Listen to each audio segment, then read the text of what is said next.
Avec PodRecap 360, vous obtenez l'image complète, sous tous les angles, à chaque fois. Alors n'hésitez plus, activez la cloche maintenant. J'allais devenir folle en France. 8 mois, on te dit ton salaire. Facebook te dit ils ont viré ton salaire, mais je n'ai jamais reçu mon salaire. Pendant 8 mois. Pourtant, il disait l'avoir viré. Non, mais pourtant, les papiers sont là. Ma banque dit ils ne comprennent pas pourquoi. L'argent est où? Comme je dis, c'était les épreuves de la vie. C'était. Je dis, Dieu te fait passer par des troubles pour te donner la gloire.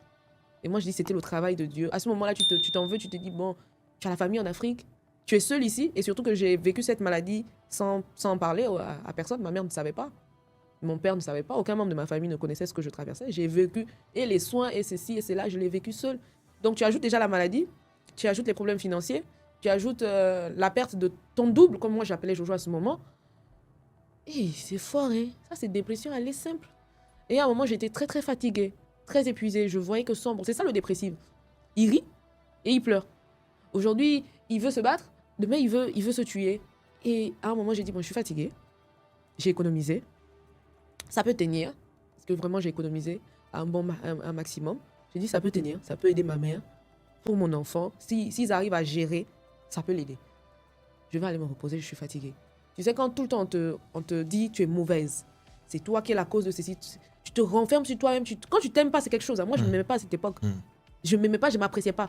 Je me maquillais pour camoufler parce que le reflet que je voyais ne me plaisait pas. Et Internet n'aidait pas. Parce qu'eux, ils viennent, ils accentuent. Ils ne savent pas ce que tu vis en réalité. Ils ne savent pas ce que tu traverses. Donc, ils vont venir mettre de l'accentuation, te critiquer sur le physique. Ils ne savent pas, peut-être... Tu recevais des critiques sur ton physique? Oh Seigneur Jésus. C'est aujourd'hui que, quand quelqu'un me parle, je te regarde, je dis, je suis une bombasse. Parce que je me suis... Quel genre de critiques tu recevais? On m'a critiqué beaucoup sur ma bouche. On m'a critiqué sur mon ventre. Et c'est des critiques qui pouvaient faire mal. Ta bouche, où les gens aux États-Unis vont se faire opérer pour. Moi, on a comparé ma bouche, je sais pas si je peux dire, au cul du babouin. Sans blague. Si. Que je suis malade, que j'ai des plaies. La passée, j'ai une coloration assez particulière. Mais les gens ont accentué ça. Mais moi, ça m'a détruit. Ça m'a tué. Le fait de me dire, ah, t'as un gros ventre, t'es enceinte. Alors que j'avais des problèmes de santé, des problèmes hormonaux qui m'embêtaient. Donc, vous ne savez pas, déjà, j'ai du mal à accepter ce corps. Et vous venez vous piquer. Ça a fait tout un bloc. Et ça m'a détruit. Ça m'a détruit. Et j'ai décidé d'aller me reposer. Et tu as tout coupé? J'ai tout coupé. Un soir, je suis allée, j'ai mangé avec Bishakaba, qui est une amie.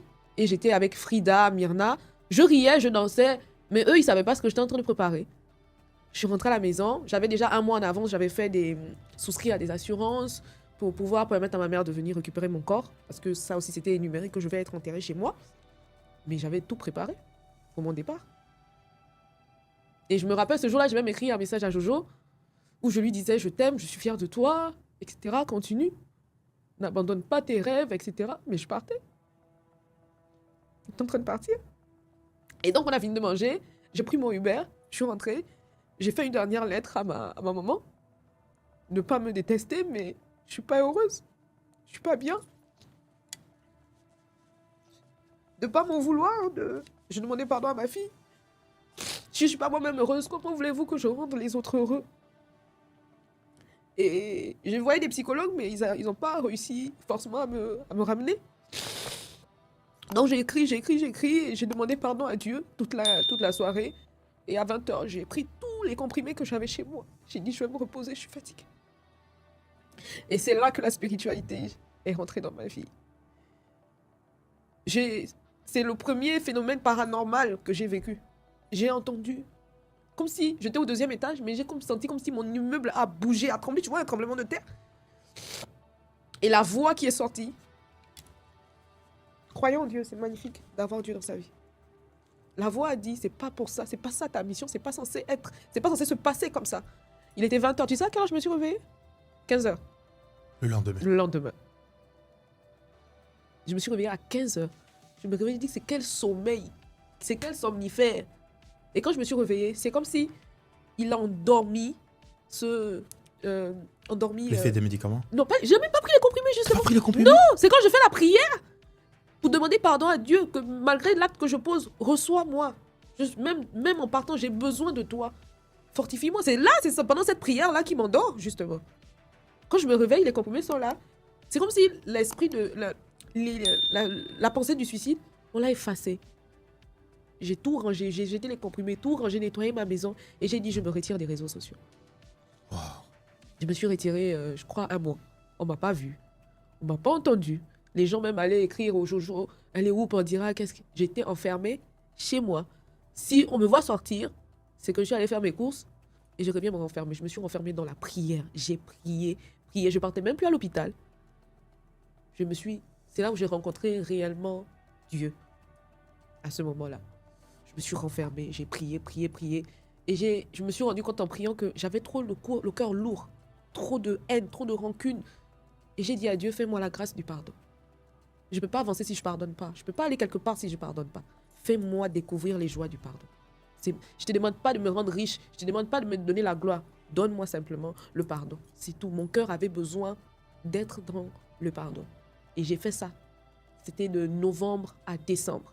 Je suis ressortie, je pense, vers fin décembre. On m'a vu. J'ai fait une story Snap où je souriais, etc. Et j'étais vraiment en contact uniquement avec mon fils, Armand, qui venait, qui prenait des nouvelles, etc. J'ai dit, j'ai juste besoin d'être seule. Pour moi, je dis, les plus grands combats qui vont te donner les plus grandes gloires se font dans la solitude. Tu te découvres dans la solitude quand tu es seul. Tu n'as pas besoin d'avoir plein de monde. Il ne faut pas en vouloir que tel m'a pas soutenu, tel n'a pas été là, tel m'a pas fait ça. Non. Ce problème-là, tu dois le vivre dans la solitude parce que tu vas aller te rencontrer toi-même. Et moi, j'avais besoin de cette solitude-là. Elle m'a fait le plus grand bien. Je suis sortie de là. Le 5 janvier, je devais rentrer au bloc, ma première intervention. Et là, je voulais dire à ma mère, parce que quand on ouvre la tête, il y a certains... Tout ne repart pas forcément comme il se doit. Donc, je dis, je vais dire à ma mère, afin qu'elle vienne sur place. Donc, il y avait des examens à faire avant de rentrer au bloc. J'ai plus pris mes médicaments pendant la période des prières. Là. Je ne prenais plus rien. Donc, j'ai dit, je vais faire venir ma maman pour qu'elle vienne prendre soin de moi, parce que sur moi, je serais un légume. Et je suis allée faire mes examens. On fait mes examens, on fait des scanners et tout. On ne voit pas de tumeur. La suite va tout changer. On ne voit pas de tumeur. Et comme l'homme blanc est ce qu'il est, il n'aime pas échouer. Mon médecin, monsieur François, docteur François, il n'a pas compris. On a fait examen sur examen. Ils m'ont hospitalisé 2 jours, rien que pour trouver la tumeur en question. Pour laquelle ils étaient censés t'opérer. On était censé m'opérer. Ils n'ont pas trouvé. Et là, donc, ils me font une injection. C'est quelque chose de très, très, très douloureux. Donc, c'est une injection qu'on fait. On fait rentrer un produit. Et le produit, lui, il va fouiller. Même si c'est caché dans ton âme, ça va le trouver. J'ai souffert. Ça te faisait mal. Ça brûlait, ça... Tu sais pas, c'est douloureux, cet examen. Il n'y avait aucune tumeur. Et je me suis dit, Dieu me donne une chance d'être meilleure. C'est mon miracle. Et c'est là où j'ai décidé, je dis, je vais rentrer chez moi. Je vais rentrer en Afrique. Parce que l'Europe n'est pas forcément ce qu'on dit. Il y a des revers, il y a des difficultés, il y a beaucoup de choses derrière. Les jolies photos Instagram, les Champs-Élysées, il y a une réalité pour nous les expatriés. J'ai dit, à la base, je suis venue pour chercher un fonds de commerce pour me lancer. J'ai quand même quelques euros, même si j'en ai perdu beaucoup. Parce que je n'ai pas forcément investi comme il fallait. J'ai dit, bon, je vais rentrer en Afrique. Je veux me battre. Et c'est là que je suis rentrée. J'ai dit, c'était en janvier, j'ai décidé que j'allais rentrer en juillet. Je disais, non, je pars, je reviens, non, je pars, je reviens. Mais au fond de moi, je savais que je ne revenais plus. Parce que aussi, la solitude de l'Europe n'aide pas. Il y a beaucoup de dépressifs en France. Ça n'aide pas. Donc, on a encore refait. Je suis restée de janvier en juillet. Parce que mon médecin voulait vraiment se rassurer. Il se dit, peut-être ça va réapparaître, etc. Ça n'a jamais réapparu. Ce qui fait que chaque année, j'ai droit à un petit... Il fait un bon, je fais un examen. Ça n'a jamais réapparu. Voilà un peu où la dépression m'a emmenée. Et c'est pour ça que ça m'a emmenée. Je fais beaucoup de live où je parle de dépression, même en Snap. Sur Snap, je permets aux autres... Parce que c'est ça, le souci de la dépression, c'est quand on ne t'écoute pas, ça détruit encore 2 fois plus. Quelqu'un qui est dépressif, il n'a pas besoin qu'on lui rappelle ce qui l'a emmené à sa dépression. Il a besoin qu'on l'écoute et qu'on l'accompagne. Qu'on lui dit, oui, tu as fait des erreurs, oui, ça n'a pas été, mais ce n'est pas de ta faute. Tu peux te réveiller, tu peux sortir de là. Aujourd'hui, j'écoute beaucoup ma communauté. Je suis très proche de ma communauté. Je parle de ce que j'ai vécu pour leur emmener à dire que si moi, j'ai pu sortir de là, c'est que vous aussi, vous pouvez sortir de là. Il ne faut pas abandonner. Il ne faut pas se laisser aller. Être dépressif, ce n'est pas une malchance. Non, ça peut arriver à tout le monde.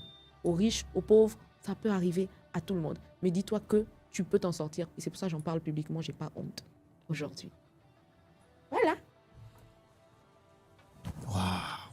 Aujourd'hui, comment tu te sens? Je me sens bien. Je me sens très, très bien. Je me sens grandie, je me sens changée, je me vois différemment. J'apprécie la femme que je suis devenue et que je deviens un peu plus chaque jour. Je m'attarde plus sur les futilités, si je peux dire ça. Je me sens très bien. Je suis fière de moi. Je suis fière de mon parcours. Je suis fière des périodes par lesquelles je suis passée. Je suis fière de ce que j'ai vécu. Il n'y a aucun moment de ma vie dont j'ai un regret. Parce que tous ces événements ont créé la belle personne que je suis devenue encore. Tout simplement. Aucun regret. Je suis très, très fière de moi. Je ne suis pas encore arrivée là où je veux, mais je ne diminue pas là où je suis. Je suis reconnaissante. Dieu fera le reste. Et avec ma volonté et mon envie de me battre et de continuer, on va aller loin, tout simplement. On parle beaucoup ou très peu de ta maternité. Tu en as parlé tout à l'heure, tu as parlé du fait que tu ne pouvais pas enfanter pendant longtemps. C'est quoi l'histoire? Alors, l'histoire derrière mon miracle, c'est pas que je suis née, je ne pouvais pas enfanter. Déjà, je me suis mise en couple un peu plus très jeune. Et vivre avec un homme que tu aimes, ton désir, c'est... de lui faire un enfant. De faire un enfant de cette union magnifique. Mais j'y arrivais pas. Ou je tombais enceinte, ça faisait 3 semaines, 1 mois. On a banalisé la chose. Et quand ça arrivait à 9 fausses couches, j'ai commencé à me dire qu'il y a sûrement un souci. Il y a sûrement un problème. J'ai interpellé un peu ma maman. Maman m'a dit, tu es jeune. J'ai dit, oui, je suis jeune, mais il y a quelque chose. Quelqu'un ne peut pas enchaîner 9 fausses couches. C'est qu'il y a un problème. Tu avais quel âge à l'époque? Déjà, j'ai rencontré mon ex-fiancé. J'avais 18-19 ans. Okay. Bon, je l'ai rencontré, j'avais 17 ans. Okay. Mais c'est quelqu'un qui m'a patienté jusqu'à ma majorité. Et 19 ans, on s'est mis officiellement en couple. Et on a commencé à vivre ensemble, on a fait 4 ans. C'était au Gabon? Oui, c'était au Gabon. C'était au Gabon, un Européen, un Français. Ah, c'était un Français? Oui, c'était un Français. Un blanc, tu veux dire? Oui, c'était un blanc. Ok. Vous étiez censé avoir des métis? Ah, mon petit white. Mais voilà, donc j'arrivais pas. Et lui, à la base, c'est quelqu'un qui voulait pas d'enfant. Il est d'abord enfant unique. Il voulait pas d'enfant. Mais quand il m'a rencontré, parce qu'il était un peu plus âgé que moi, quand il m'a rencontré, il a dit, je veux un enfant de cette union. Et le fait de ne pas pouvoir en faire... Et moi, je dis, c'est une grâce que j'ai désiré avoir un enfant aussitôt pour découvrir que j'avais réellement un problème. Effectivement. Et quand j'ai parlé de mon histoire, les gens ont dit, ah, comment aussi jeune tu peux désirer? J'ai dit que, mais justement, ce désir m'emmenait à savoir que j'avais un problème. Très tôt. Oui, très tôt.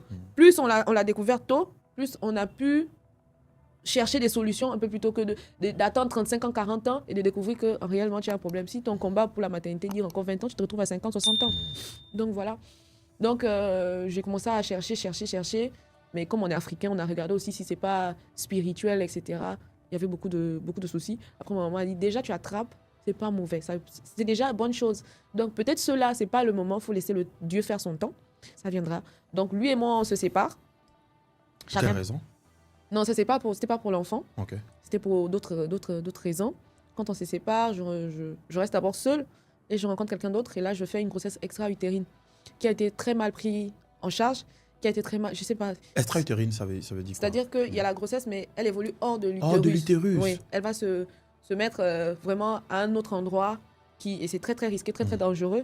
On parle même d'une femme qui a une grossesse extra-utérine et qui est mal traitée ou mal suivie. Elle peut en mourir. Voilà. Donc, j'avais fait un test de grossesse qui savait... Ne ratez aucun résumé. 360 degrés d'information. Abonnez-vous à PodRécap 360 et activez la cloche. À très vite pour le prochain décryptage.